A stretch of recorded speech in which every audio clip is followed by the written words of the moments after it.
It's one of my favorite craft distilleries. It's Kings County Distillery from Brooklyn, New York. It's Colin Spoelman, founder and head distiller there at Kings County. How's it going there, Colin? Oh, that's good. It's fine. Can't complain. I'll start from the top because we always like to be the first to talk about a special day, special news. Today, something very special is happening there at Kings County, right? Yes. So this is the 7th birthday of a new line of whiskey that we're going to release. So prior to this moment in Kings County's history, we've had a 2-year, we've had a 4-year, we've had a couple small releases of 5-year-old whiskey. Now we're coming out with the first of what is hopefully many barrels of 7-year whiskey to come. And so that barrel turned 7 today. Obviously, we didn't bottle it and package it and get it out to stores and anything like that, but I can tell you it's coming. It's one of the, and congratulations, it's really fun to celebrate that moment. It's one of the oldest barrels that you'll ever have turn of that age of. Well, I'll say we've set aside 25% of our inventory for 7+ year aging.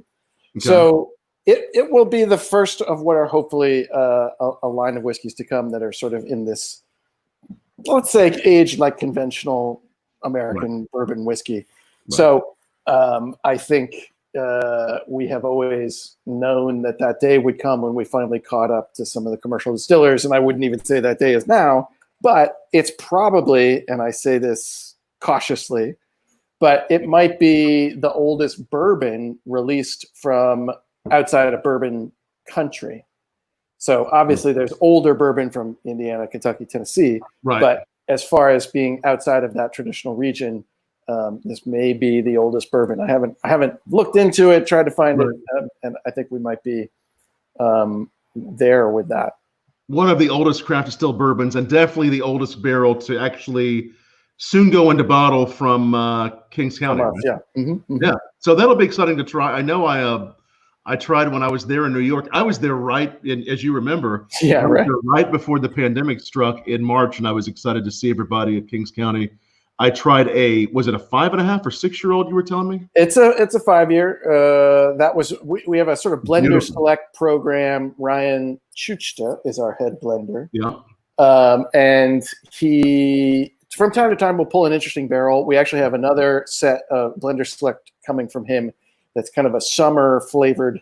I don't know if I have to work on how to sell this one. But kind of more summery flavors, melon. It was distilled in the summer, aged, and it picks up kind of melon and cantaloupe. And so anyway, he'll pull something that he thinks is interesting for some reason in that 5-year he pulled.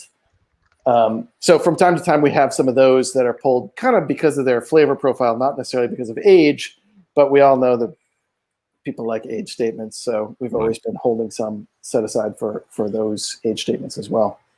Excellent. And so good to see so many great people logging on. If you're watching this on YouTube, on Twitter, on Facebook, as always, like this, share this. We know there's so many fans of Kings County, and we really appreciate everything Kings County does and Colin and his whole team for the industry and just such unique and dynamic whiskeys and spirits. And, of course, things there in New York at the distillery still – You're still doing spirits to go?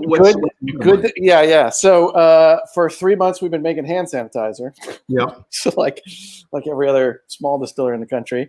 It's really great you're doing that. Yeah, I mean it's been in the beginning it was really necessary. I have to say there was enough demand for it, and honestly, I myself am impressed with what the business did to step up to resolve that situation. Now, I would say people can find sanitizer from multiple sources and far more cheaply than they can get it from us. So we just went back to whiskey making this week, and we filled the first of, I think we have 8 barrels on the floor that of the return to whiskey production, which I'll tell you personally, I'm very excited to get back to. That's very exciting. It's good. But in terms of, but just to go back to your question, what I should say is what we are allowed to do is we can ship any of our whiskeys to anybody with a New York State address. So if you're watching and you're curious, you just go to kingscountydistillery.com. You pick any, some of our kind of well-known whiskeys, and then we also have all of our distillery exclusive whiskeys that can ship within New York State. We have a lot of gift sets. We do some virtual tasting sessions. So you get 5 different whiskeys, and then somebody from the distillery will just zoom into your house and walk you through those different whiskeys, which can be fun.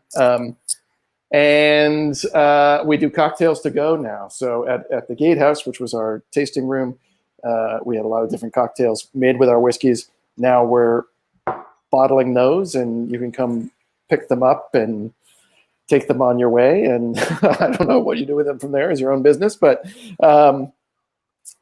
so, you know, it's been a funny moment, and this is true of many distillers, moving from being mostly doing a lot of tours and hosting a lot of visitors and serving cocktails, and now to be more kind of an online e-commerce curbside pickup.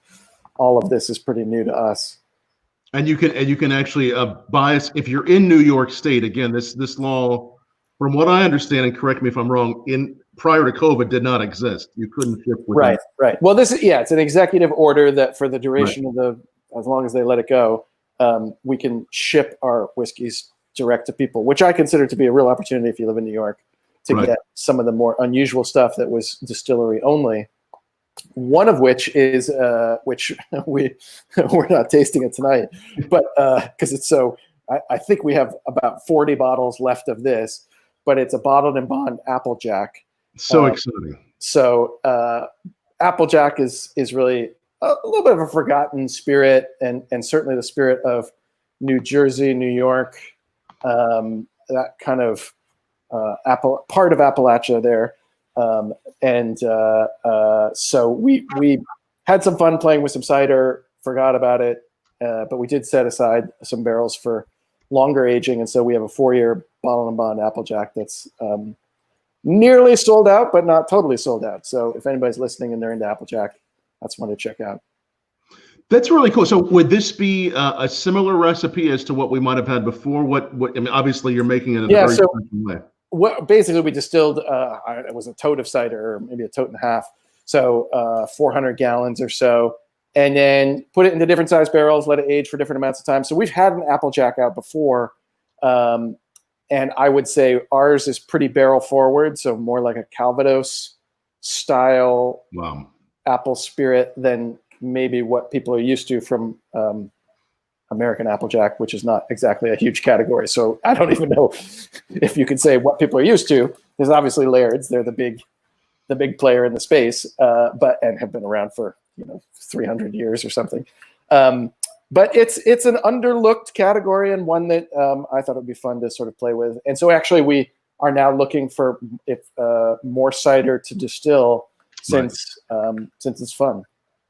So you took some cider from that Descendant Cider Company, actually at New York City Cidery, and we distilled it. So hard cider, Applejack or apple brandy is just distilled hard cider, right? And that's what we did. Well, it's fun to see you create these one-offs, and obviously always great collections otherwise. But you love doing these special limited editions. Is this one you think you'll do again, or is it one that? Well, that's the thing. We're trying to find a cider source to be able to keep it going. That's the call. He's looking for cider, folks. If you got some cider for him, definitely reach out to Colin. And again, if you are in New York, log on to no matter where you are, log on to kingscountydistillery.com. But they can ship, and when you ship, you also have someone there at the distillery that kind of takes you on a tour and guides you on a tasting, right? If you get one of our virtual tasting packages. You'll get a set of 3 or 5 different whiskeys, and then included in the price of that set, you can set up an appointment to have someone from the distillery visit you virtually and talk to you about whiskey, culture, history. Basically, it's the tour that we would give if you came to the distillery, but we just give it to you at home and kind of walk you through the different whiskeys. That's cool. And definitely everyone do that experience. It's a great experience to do. We've actually been we've been doing something. Well, we've been doing something similar each night for the last several months here on Bourbon Blog, in the sense of interviewing distillers, great people like yourself. But we've also been hosting virtual tastings as well. So we've had a lot of fun hosting those off on the side, and this is something I think we're going to see more and more of, these virtual experiences. Yeah, I don't know why it would go away, just because obviously people can at some point will be able to return, but whether or not they choose to is a different story. So I think this may be an aspect of the business shift that will continue. Right. It's definitely something that you all have been on top of from the beginning, and we've tried to as well. And again, it's Colin Spoelman. If you have any questions for Colin down below, ask them, tweet them back to us. We do this just about every night on Bourbon Blog /live.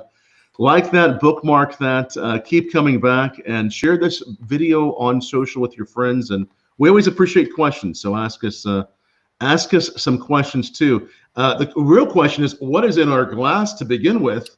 Here as we start off. Yeah, I don't know what you started with. I started with the okay, yeah. What did you start with? I started with a straight bourbon just to keep it classic. But let's talk about the white rye, because you're right. I thought I would go clear to darker. Yeah, clear first. This white rye, what is this? This is really interesting and tasty. What is this?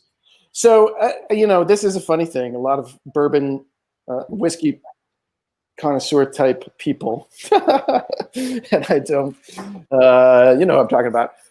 Yes.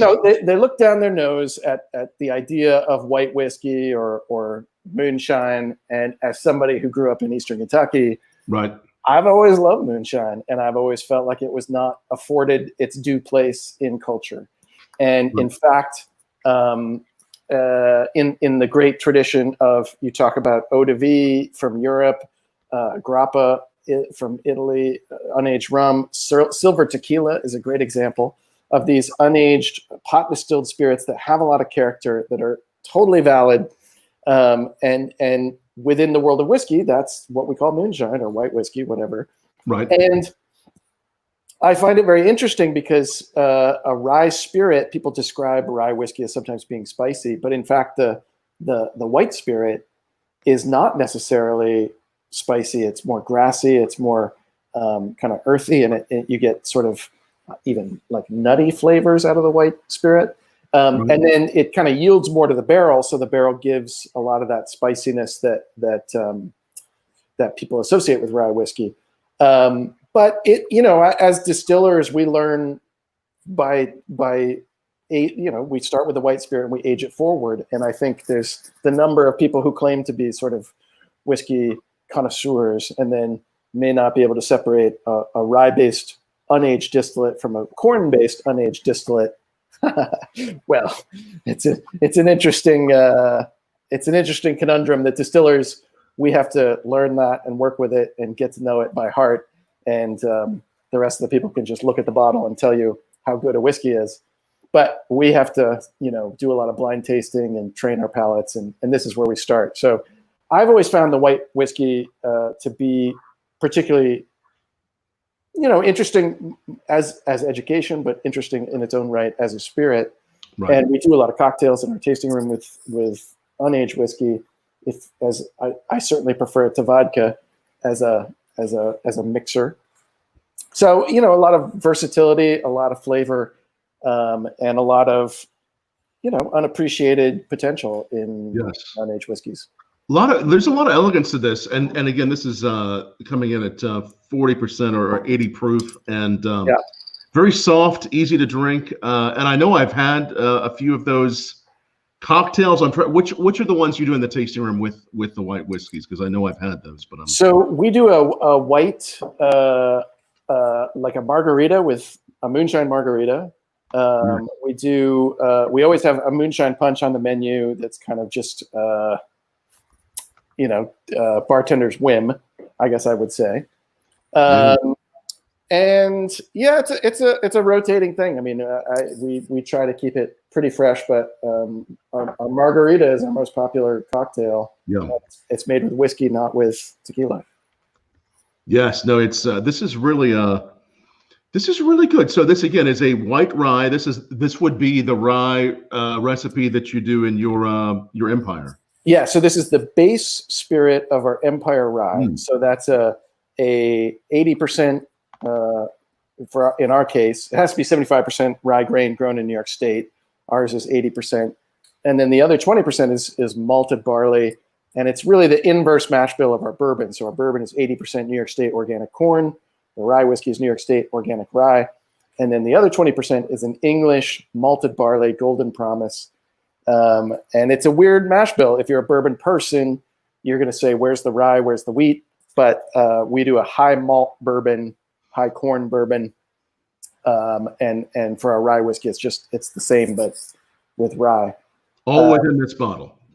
Yeah, exactly. Whereas the Empire State rye is 100% New York. No, Empire rye. Tell it the definition of that. Yeah, sure. So, and I'll just tell you what Empire rye is, because it's a made up thing. But Empire rye was a project that Nicole Austin began when she was our head blender. Happy birthday, Nicole. It's her birthday. It's her birthday. Happy birthday, Nicole. Yes, that's right.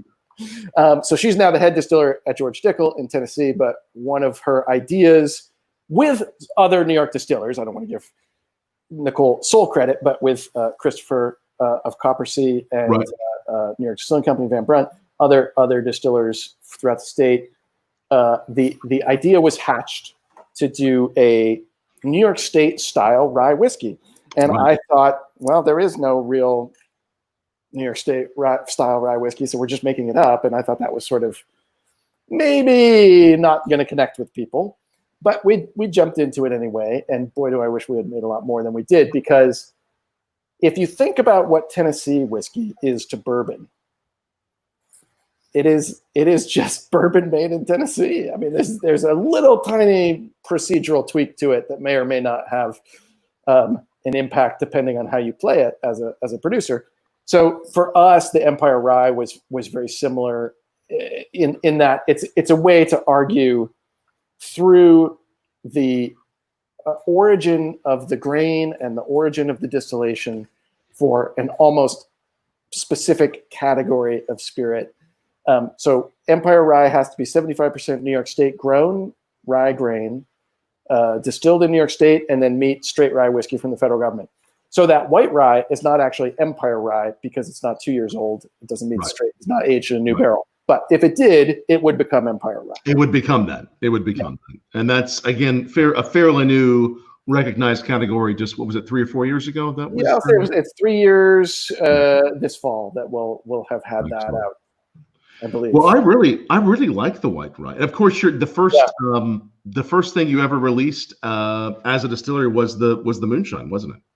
Yeah, and I guess that I think has helped establish us as a whiskey distillery. We didn't start with gin or vodka. We started with Moonshine. And again, as a Eastern Kentuckian, I feel very strongly that Moonshine was maybe due for a cultural reanalysis. And obviously there was that Moonshiner show on Discovery Channel. And Moonshine had a little bit of its cultural moment, and that moment is on the wane somewhat. But I still think, as a way to understand whiskey, to really appreciate whiskey, you can't overlook the white spirit, because everything derives from that. And it shows you the ambition of the distiller, the talent of the distiller. Anybody can improve bad spirit through aging, but you can't improve bad white spirit unless you go back, scrap something, do something differently, different ingredients. And if it's going to start this good, we know that it's going to evolve and become something special. In fact, Colin even wrote a book on moonshining, which definitely you should check out. The Guide to Urban Moonshining and How to Make and Drink Whiskey. That's one of your books there. Great book, found on Amazon, everywhere you can buy books, right? You can get that book. Easier to get the book than the whiskey, that's for sure. Well, it's good. It's at least you could. I recommend reading it and drinking it, but at least just read it or drink it. One of the other is good too. This is really beautiful. I love this. This is, where do we find the white rye? Is it one that's only really? That's a distillery exclusive. So anybody in New York State can get it. Outside of New York State, sorry, I don't like it. Otherwise, your moonshine, your original moonshine is in Minnesota. You can find it around Tennessee. Right. You can find it in Tennessee. Yes. Where there is an audience for moonshine. I think that's one of the great pleasures of me traveling around, sharing my whiskey with people from around the country is the closer you get to Kentucky and Tennessee, the more sort of I feel that people appreciate what we're up to, even though we're a New York distiller and there's this perception that, what could anybody in New York know about whiskey?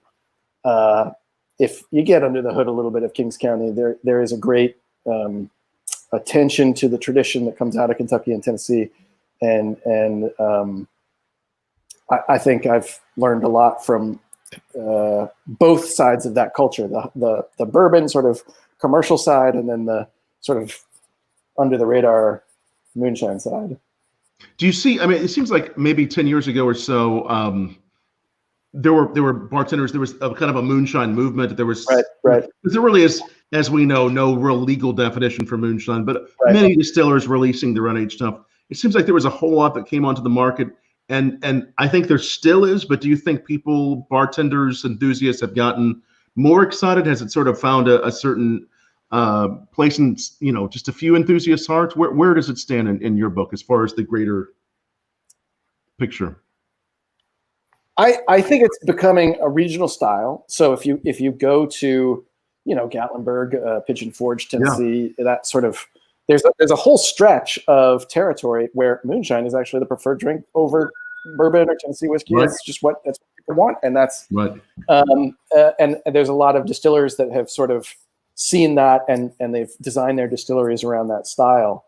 And I think bartenders have opened their minds to unaged whiskey and the potential of it. Certainly whiskey is so popular that doing something with unaged whiskey, if you can make a vodka cocktail into a white whiskey cocktail, I think more people will order it. I mean, that's probably not true, but more people will gravitate to it over time. And I think that's what's happening in the broader world of whiskey.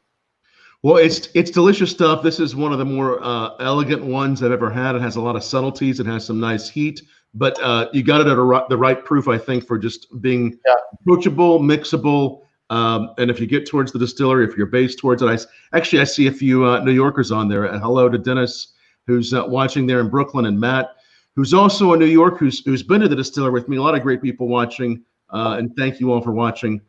Try some of that white rye. Okay, so shall we go to the bourbon next? Where do you want to go? Sure. Let's go bourbon. Got another glass here. We'll just get the straight bourbon whiskey, and this one at right around 90 proof. Yeah. This is your flagship bourbon. This is our flagship bourbon. This is again 80% New York State organic corn. 20% English malted barley. And the main differentiator of this from what you would see from a commercial Kentucky bourbon distillery is that it's pot distilled. And that is a somewhat technical distinction when you get under the sort of process. There's really two different ways to distill whiskey, one of which is the pot still that's common in single malt Scotch whiskey, and the other is a column still, which is more common to North American whiskey. It's Canadian and American whiskey. So what we're doing is we're using a sort of a Scotch style distillation to make a high corn, high malt bourbon that in this case is 2 years old. So it's a younger bourbon, but partly because we're really the distillate as you kind of drawing off the rye. If you pay a lot of attention to the distillate, you maybe lower the threshold on the aging process. But that being said, obviously we do have some bourbon set aside, and that's that 7-year that's coming out, and more than that to come. I don't want to say that 7 years is the oldest we'll ever go, but in any case, what's surprising, what I hope that people take away from our bourbon is that people are profoundly impressed that it's a 2-year bourbon. Yes, and not necessarily that this wants to compete with a 10-year Wild Turkey Russell's Reserve or something like that, but just that this is a really fine, well-made, but 2-year bourbon. So, and again, there might be something a little over 2, but it's just about 2 in here. Well, I'll say the age statement is 2, so the minimum that we ever put in there. The actual average age is closer to 3 now, and that's based on using a slightly different mix of barrels. We're using some 15-gallon barrels in that process, but all of which is really designed to maximize our output, keep the same flavor profile that we've had in that. But gradually, we're finding organically that we're getting older age statements, and just it's less expensive to fill larger barrels. So currently, we're filling only 53-gallon barrels, but historically, a lot of what we're pulling out of our warehouse are smaller barrels. Historically, they had been smaller barrels. Going forward, they're going to be 52. And of course, this is, as the demand has increased, the flavor is really going to be consistent for those Kings County fans watching. Yeah, excellent. No, it's beautiful stuff. I've always been a big fan of this. And the first time I ever had it, I remember, I think I called you and said, really? I can't. I think I was so shocked that it tastes so much older. I mean, I get so many older characteristics on this. It's such an amazing bourbon that has some of those characteristics that you do find on Kentucky bourbons, but it has something else that's a whole other layer that we can appreciate from New York. And it's just like this beautiful blend of those worlds. And really, to this day, remains one of my favorite bourbons produced outside of Kentucky. I think it's so incredibly done. It's just so beautiful. It's so solid. It's so deep, and really is what do you attribute the deeper flavors to? I mean, if you think about it, I would guess 4, 5, 6. Sometimes when I've tried it, I've been like, this could be at least 4 or 5. It is fun to sneak into a blind test because it is one of those whiskeys that does defy sort of age statement conventionality. I would say it's the pot distillation, but it's not just the fact that we're running it on a pot still. It's the fact that we are, in the way that we use the pot still, taking a narrow cut of what comes out of the still. So if you're running a commercial still, there's sort of a sweet spot in the middle where everything tastes perfect. And then as you get towards the beginning of the run and the end of the run, the flavor can fall off in different ways. And so the tighter you get around that sweet spot, the better your whiskey will be off the still. And we have always tended to have a low yield per bushel of corn. And what's interesting is looking at Jack Daniel and his marketing back in the 1800s. He would always say we make a low yield. We make with 2.5 bushels of corn, or 3.5 bushels of corn, what everybody else makes with 2.5. And so he's sort of promoting that his yields are low, and so that's kind of true of us as well. I don't know if the bushel measure resonates, but every distiller says they distill for quality over yield, but ultimately that's a measurable thing, and people can get in there and take a look at that. I would hold our whiskey up to anything that's commercially available on that particular measure. But maybe we should. We were kind of talking there a little bit about, what differentiates a New York bourbon from a. Right. What do we want to reach for next? I'm going peated bourbon. Let's go peated. Okay, I have some peated as well. At the peated, and again, if you've tried Kings County whiskeys, spirits, tell us down below. Our friend Dennis says he has a 750 milliliter Kings County at his office. He's tempting me to make a trip to the office and grab. I know he's been staying away from the office a little bit. He's not too far away from you there in Brooklyn, Colin. And so if you're like Dennis, I can ship you another one. Exactly, it can happen, Dennis. If you're like Dennis and you've tried their whiskeys, tell us down below what your favorite is, or if you're just sipping on whiskey, tell us what you're drinking tonight. We always love to hear down below what you're drinking and ask questions. We love hearing the questions. I'm going to go ahead in a separate glass and pour some of the peated, which is just such another combination of worlds that really just showcases something that really had never been done quite like this. And it looks like someone else's. It looks like Matt is. Thanks for watching. Matt has a 750 of the classic. So got all kind of people drinking your whiskey tonight. Peated. Tell us about peated. So the peated bourbon, and I wish I could take credit for the conception of it, but really we were making our single malt whiskey, which is a kind of more of a Scotch style whiskey.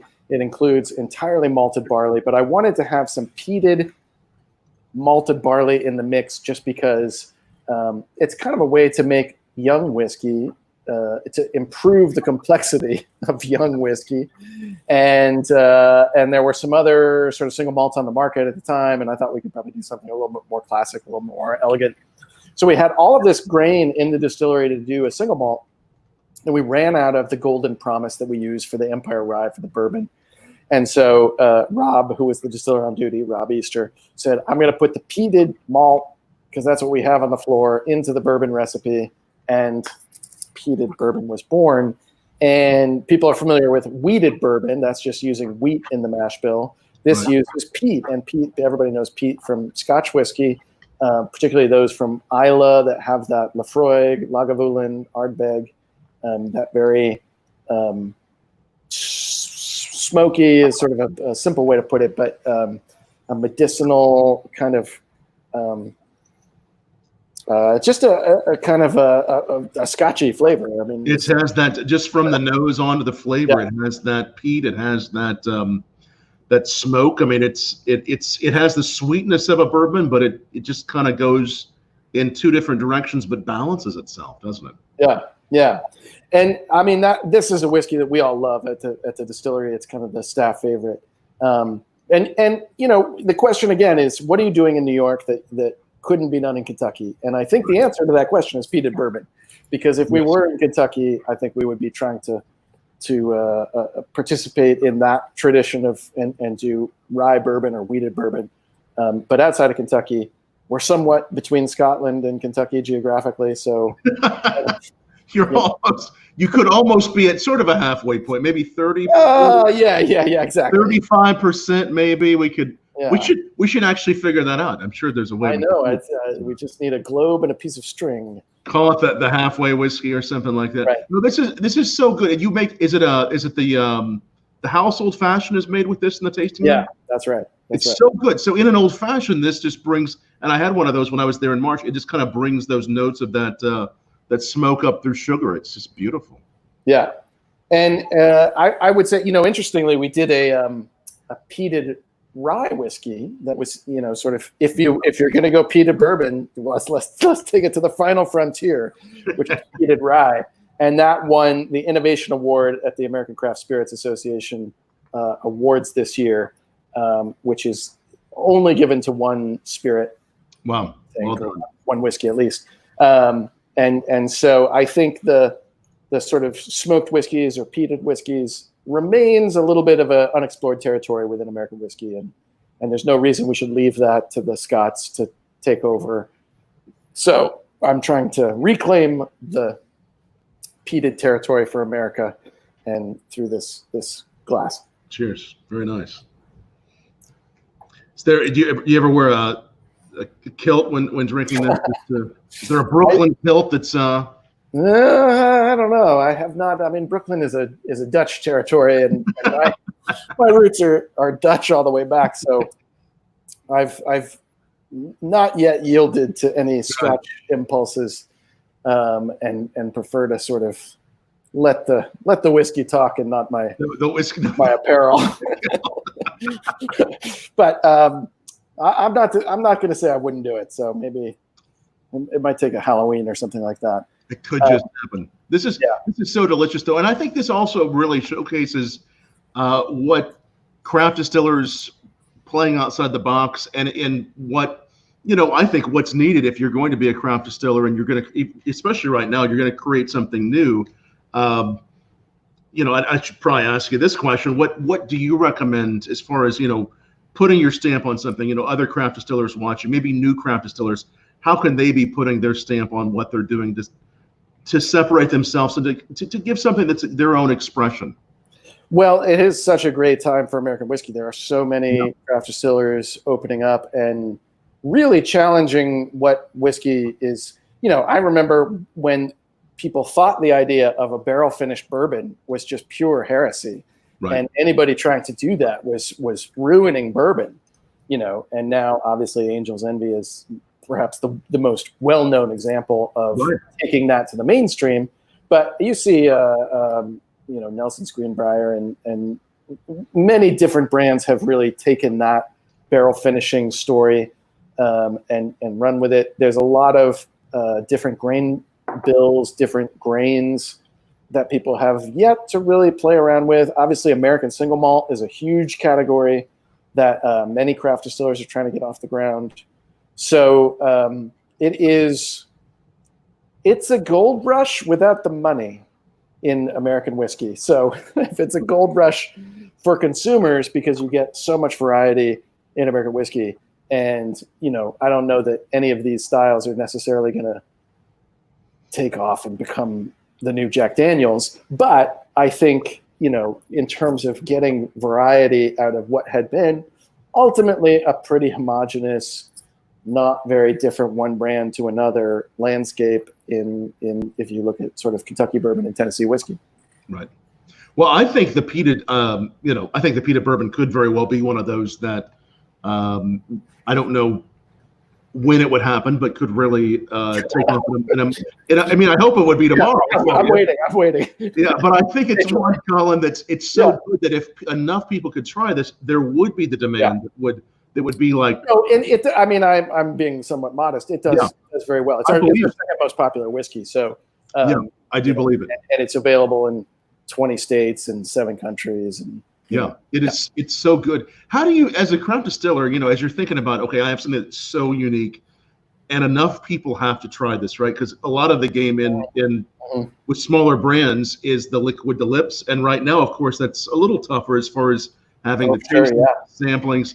But whether it's now or let's just say things like this had never happened, how does a craft distiller take something they know is going to be a hit and get it in enough hands so that it can become the next thing? How does that? Right. Well, how can the good and the bad of the whiskey business is that it's still very analog. It's very done person to person. Because of the 3-tier system, there's just this necessary separation from you and the consumer. I mean, we could put it all online and people would just take a flyer on it and maybe they'd buy it and know it. But to get a retailer who's lined up, who really believes in it, and then a distributor who brings it to that state and believes in it, then you have a number of people behind the product who are in an influential position who can really say, this is something you should pay attention to, and that carries a lot more weight than somebody who happens to see an ad on Facebook and clicks on it, and they get to try something, but they may not. It doesn't carry that weight of experience that comes with all those other people. Now, a lot of people are very set in their ways, and some people have certainly said a peated bourbon, I don't have a place for that. Peat, I don't like peat. It's just, it comes down to retailers are like, I know you don't like peat, but you run a liquor store, so maybe somebody who comes in your door might like peat. I mean, there's it gets down to like personal preference and taste and things like that. But ultimately, just going out there with a story and products that illustrate that story and are genuinely like if the taste, and the irony is that the taste makes very little difference in the end. There's so much of the business is around is marketing and relationships and hustle. But as a small distiller, you got to have the product. If you don't have the product, then. And we're hoping that chances like this, where people can watch on social media, can help as well. Even if you don't have the peated bourbon in front of you, as you wonder, how does that taste? I can tell you, this is. I mean, if you're a Scotch fan, if you're a bourbon fan, you don't even have to be a Scotch fan, I don't think, do you, to really. I appreciate this, but if you are, you can get the subtleties of both, and I think it could become one of those categories at some point where they say, hey, you know what, Kings County did this years ago, and now it's hot. And try this out and keep on, because we keep on trying every night to expose people to new things like the peated bourbon and like Kings County. Keep on coming back every night to Bourbon Blog. bourbonblog.com/live. And if you're in New York, you can get one of these taste. You can first of all order anything we're talking about, but you can get one of these tasting kits. Someone from the distillery will walk you through it. We're doing some similar tastings on Bourbon Blog where we're walking people through great stuff. And I'll throw my email address up there too, in case if you want to learn about our tastings, drop me a line at tom@bourbonblog.com. Or if you just want to talk whiskey, because I love talking whiskey with great people. And it's so much fun to talk whiskey with Colin. Now, someone just asked, I want to make sure Dan's watching from Indiana. You are in Indiana. We are well distributed in Indiana. Well distributed, so you can find the peated in Indiana, Dan. I know you can. I've seen it around here. How many states are you in? Can we tell the states? Are those? Yeah, it's, certainly all of the northeastern states up to maybe excluding Maine and Vermont.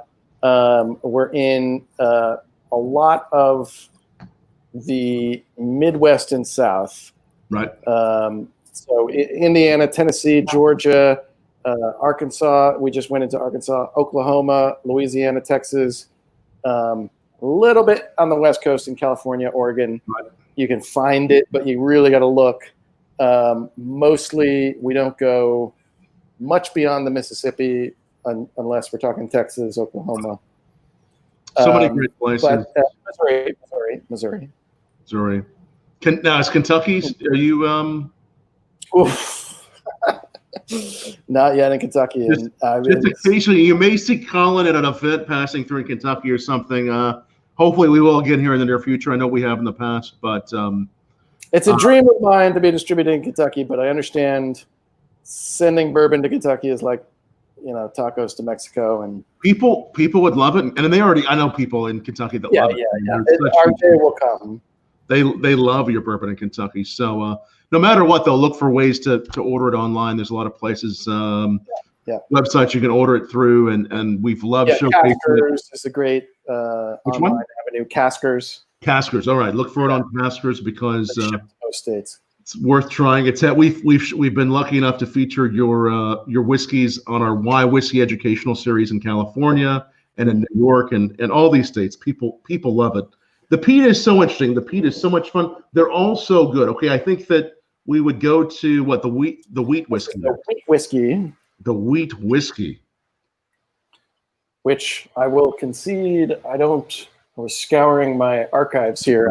I have the whole, I try to keep one of every bottle. There's some wheat on top too, isn't there? Yeah. I like that.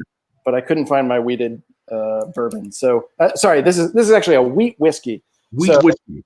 So what that means is, so everybody knows bourbon and rye whiskey, but there are 3 other named categories of whiskey in the federal regulations, and wheat whiskey is one of them. There are, so far as I know, Bernheim is a wheat whiskey. Do you know? Yep. Other wheat whiskeys that are commercial.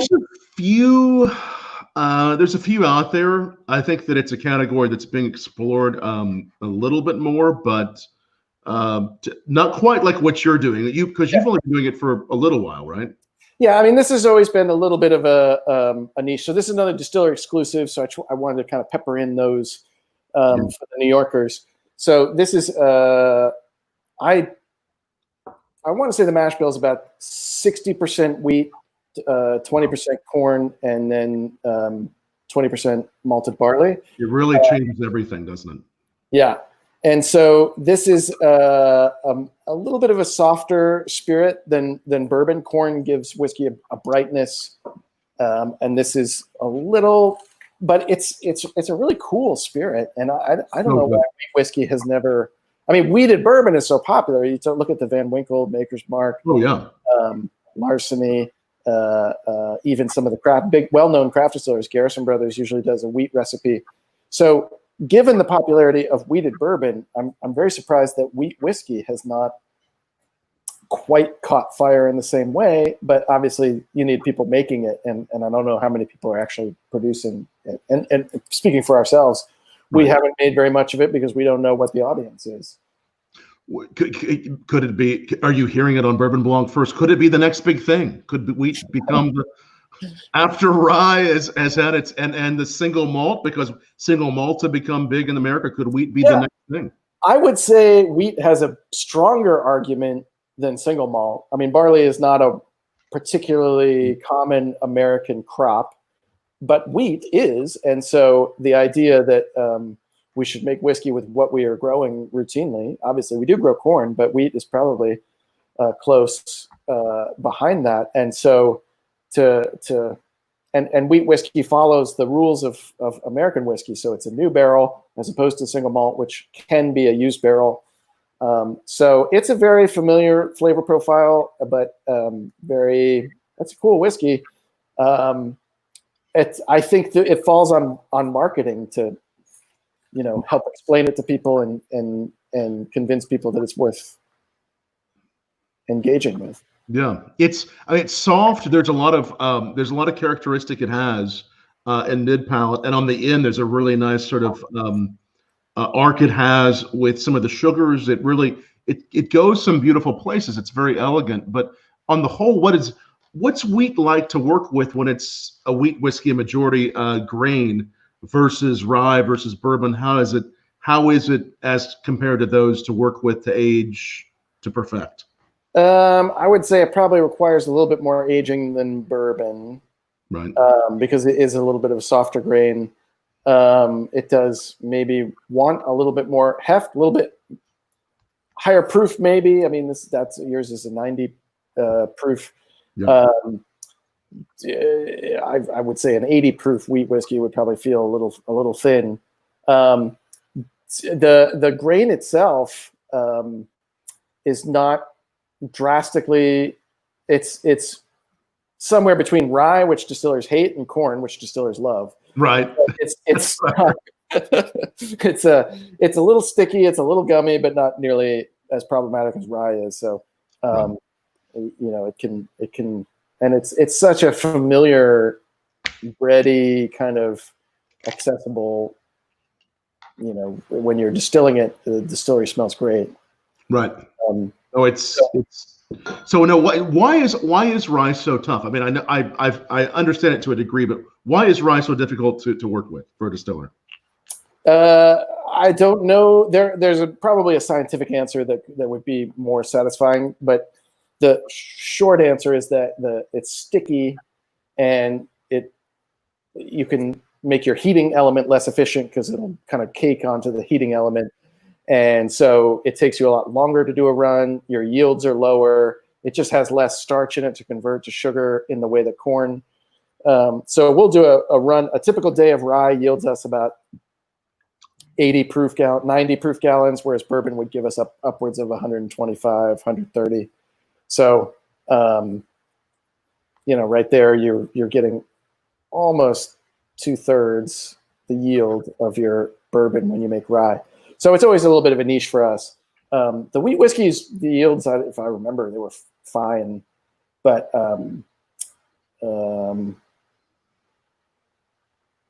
not as straightforward as. I mean, there's just corn is so we as distillers, and this is probably true of the big guys as well.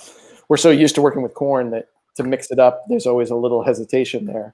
And so as much as we have fun with these special projects, it's always a little bit like you don't want to get stuck with something that is going to require you to shut down for a day to clean everything out. Right. So this is the wheat whiskey. Again, this is distillery only? This is distillery only, yeah. Distillery only. At some point, we might be seeing it elsewhere. It can happen. Maybe. Probably not. Well, I'll say, unless you guys embrace wheat whiskey and give it its due, which I think, again, it's totally deserving of. Yeah. But until that day, it remains a little bit of a hard product to convince people to check into. But that's maybe one of the reasons why I thought of it for this venue, because really you have the opportunity to really explain it and really to justify it. Yeah, the softness, the elegance of it is something that's just really splendid. And again, I think it could work in a cocktail, but I think to really appreciate all that it has, drink it by itself or just with a little bit of water or a rock. It's beautiful stuff. Again, the wheat's distillery only. is it sort of a permanent distillery only release? It's not, or not just a limited? Until we run out of it. I mean, we actually were once doing a flight of rye, corn, wheat, and oat whiskeys. Okay. So, and the oat was very popular for whatever reason, and so we sold out of that. But the wheat has stayed. We still have a little bit of it left. I invested in it because I thought it was good whiskey and that people would appreciate it. But I do find it's one of those things that it requires a little explaining what it is and why people should like it. So even though wheat is probably, of all the grains that people are familiar with from cooking in their own kitchens, I don't know. Maybe that's the reason that people look over it, because they see corn. I mean, they see wheat all the time in their flour and baking bread and that kind of thing. So, it's really nice. I like it. I think especially these next to each other, you really begin to appreciate the subtleties, how different these whiskeys are. Again, the white rye only available at the distillery. The bourbon, of course, available everywhere that you're distributed. The peated as well, available everywhere. What else is available outside the distillery? So we have single malt whiskey that comes with a black cap. So the color of our cap determines the primary ingredient. So barley is black, rye is gold, corn is silver, and wheat is white. So there's that. We have a bottled and bond bourbon. We have a barrel strength bourbon and the Empire Rye.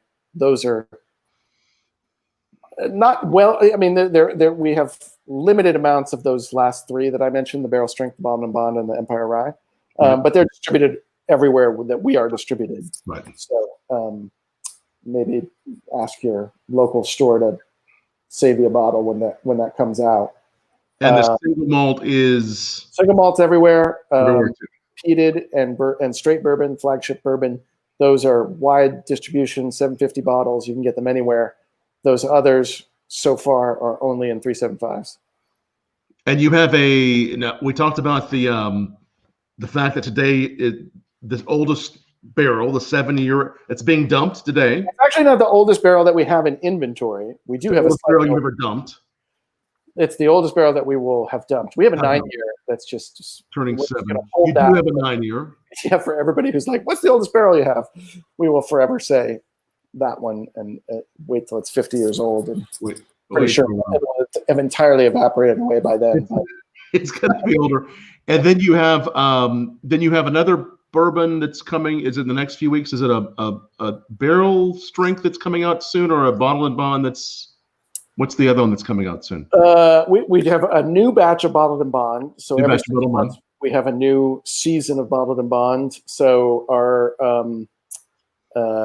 latest season, I believe, is coming from fall 2016. I guess spring 2016. So those barrels are coming due. We're evaluating them, and then we do have a barrel strength that's coming due. That will be a pretty big release. So that's getting into some higher age statement bourbons going into that batch.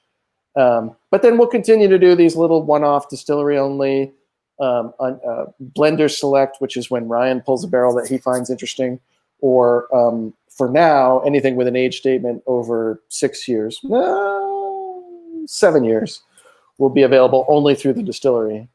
There may be some private barrel picks that you can find here and there, and that may get up to 6 years from other sources. But in terms of wide release, that's what we have. Nice. And then the barrel strength that'll be a more wider release will be this fall, you think, or what's that? That will be this fall. The barrel strength. That Ryan is. I mean, I will say we've been a little slowed down with pandemic. Sure. Bottling. So I don't want to place too much pressure on Ryan, but it's in the queue for, I would guess, in July that'll get bottled. So for August release. And the single barrels again, are those only at the distillery, or can you do single barrel picks, or what's the? Well, retailers often, or whiskey clubs, can do single barrel picks, and so we will open the warehouse periodically to that, and really those are barrels that Ryan flags for because they're interesting. So there's a number of retailers that we work with who I should come up with a list and publish them to the website, because I think that would be a nice way to kind of send some business their way. But we've had retailers in Missouri, Texas, Connecticut, New York, and New Jersey do single barrel picks, and we usually give them some nice stuff. Nice. Another veteran, very experienced in the restaurant industry, Walter Edwards Jr., buddy of mine, also says absolutely my favorite bourbon / single malt. Thanks. We appreciate Walter watching. I know he's a big fan of it there at Entwined in Evansville, Indiana. He carries your bourbon. He loves it, and so do I. We're big fans of this. And hey, I think we have one more to taste. Yes, we do. It is the chocolate flavored whiskey, which it's always this again was among your first that you released, wasn't it? That's right. This was after the Moonshine. This was the kind of the second product that we made. And this one I think is a weird one, I have to say, but it illustrates that we, again, the whiskey connoisseurs, I think we make a lot of whiskey that speaks to a person who knows whiskey very well. Right. How dark that is. It's so beautiful, isn't it? But it's an unaged whiskey, so it's essentially an infused moonshine with cocoa husks from a chocolatier. Now, this particular batch, and I believe the batch that you have, we switched from Mass Brothers, who was a neighbor of ours in Brooklyn, and then they moved out of Brooklyn. They moved their factory, so we switched our factory to another local producer for practical reasons. And so we're now working with Rocket Chocolate, which is a little bit of a different flavor profile than we once had. But I don't know that it's something that everybody will pick up on, but it's something that makes it a little different than if you have chocolate. They both were, well, the original was great. This is also very great. And I think there's some creamier notes here. I think it's just so nice. It's so good. One thing they do is it's an unroasted chocolate, so it's a little bit closer to the original plant, if you will. Yes. And so that makes it kind of interesting. But this is a dessert whiskey. It's a whiskey that you can make an infinite number of cocktails with, and you don't need very much of it because it's so bitter. It has in common with those Italian digestive kind of after dinner bitter drinks. So it's not very sweet. People hear chocolate whiskey and they think something Fireball, Screwball, something like that, and it has no sugar added. Yeah. Someone's saying that the best chocolate infused whiskey ever. I completely agree. This is something that's so special, and it's both reflective of what's sweet in chocolate to a degree, but also that bitter element. I mean, you have to really appreciate that bitter element, and it really reminds you what chocolate is. That's what it is. Yeah. It's a beautiful, beautiful elixir. And as Italian spirits have become more popular the last 5-10 years, I mean, this is something that really is. Would you put this with an Italian spirit? Is there any cocktails you've done that have sort of been reminiscent of that? Or I mean, I'm not great with cocktails, but I think it's so much fun. If you're into cocktails and you like to play, get this whiskey. It is just such a fun thing to play around with. You can do a chocolate mint julep. You can do a chocolate old fashioned. You can do a chocolate. There's kind of like a Mexican hot chocolate kind of thing you can do with a spicy Ancho Reyes liqueur. There's a lot of ways to play this. And so if you're into playing around and you like chocolate at all, get this whiskey. It is so good. So many special ones. I mean, the bourbon, just the classic release, the Moonshine, very special. Yeah. The bourbon, so special. But then you've taken things always a step forward, Colin, with the chocolate, the peated. What's going to be the next thing that you're going to bring forward? I mean, you always have been very innovative. Are there any innovations that we haven't mentioned that you're working on? I mean, we might someday come out with a whiskey that's not quite so expensive. That would be a fun. Has been a challenging and yet fun project. Right. Are you working on that now? Yeah. Well, worked on it a while back, and it's aging. So, Yep. so there's that going on. Nothing is off the table as long as it's in the world of whiskey, even whiskey adjacent things like brandy and Applejack, we would consider. So who knows? I would keep the one thing we probably are not going to do is a sourced whiskey. We're going to make everything that we sell. You've always made it all. Yeah. And so that's in this, I think that's something to be proud of, and to actually finally see that come of age, where we have whiskey that's age comparable to pretty much anything out on the market. That feels really like a watershed moment. So here we are, and hopefully, I don't know how the next 6 months are going to go, but I don't necessarily see any reason to panic. But we're here. You've done an amazing job all these years, my friend, and I appreciate you being here today. Question I think I asked you last time, and that I've asked all the craft distillers, is what do you think that this time has meant and will mean for those that are craft distillers as we move forward? Of course, with still an uncertain future, but what will this look like? Well, I think it's solidified for me how important your community is, and if you're a craft distiller, hopefully you have a community that you serve first. I think we have a brand that has appeal to a national audience, and I think we make whiskeys that appeal nationally. But ultimately, the people who are going to keep you in business when times are tough are the people who are down the street from you. And I do hope that in the way that we've responded to our community in various things that have happened over the past 3 months, that people see that and appreciate it. And we appreciate it in return, that people are continuing to come pick up cocktails, to say hello. I mean, it is a time where people are very disconnected. So even just picking up a bottled cocktail and means a lot to us, for sure. That's cool. You can get cocktails to go there, and you can learn all about it. KingsCountyDistillery.com. You can get some of the whiskeys delivered to you if you're in New York. And obviously, if you're in one of those great states that carries it, look for it. And if you're not, look on Caskers, right? That'd be the best place to find it. They have it. This is so much fun, and a happy, a happy birthday to the barrel that turned 7. That's so cool. It's so cool to be talking to you on that day that this is happening, and so many new projects coming. The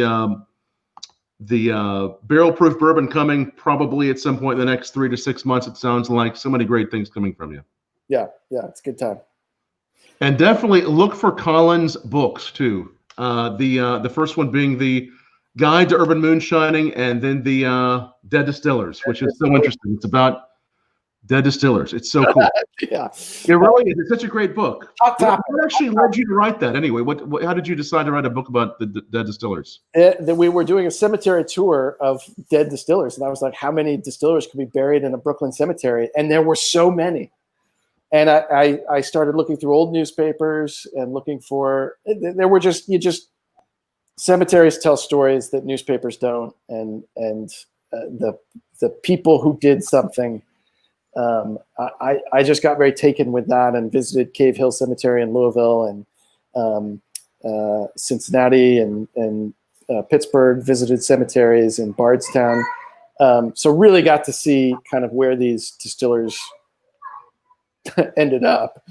And I don't know, it's a history book mostly, but also a little bit of an appreciation, not necessarily for whiskey, but for those that make whiskey, which is, it takes a certain personality, I have to say. And so usually a very charismatic, fun personality. So pick up a copy of the book. You have 3 U.S. presidents were distillers. Who knew? So I'll let you buy the book and find out which ones. That's really cool. It's they're both great books, and so many people that have tried it, or so many people like Anthony who just commented that they're going to be trying these soon. Colin, thanks for joining us here on Bourbon Blog Live, and hopefully we'll be seeing you soon in New York. And best wishes to you and your team during this time. You guys have done a great job continuing to bring the whiskey, the hand sanitizers to people that need them, and keep up the great work there. Yeah. Thanks for having me, Tom. Appreciate it. Cheers, buddy. Great to see you. And thanks, everyone, for watching. And like this video, share it. And if you joined it midway through, Go back, watch it, and come back again tomorrow night, 8 p.m. Eastern. We'll be back again here on bourbonblog.com/live. Colin, great to see you. We're all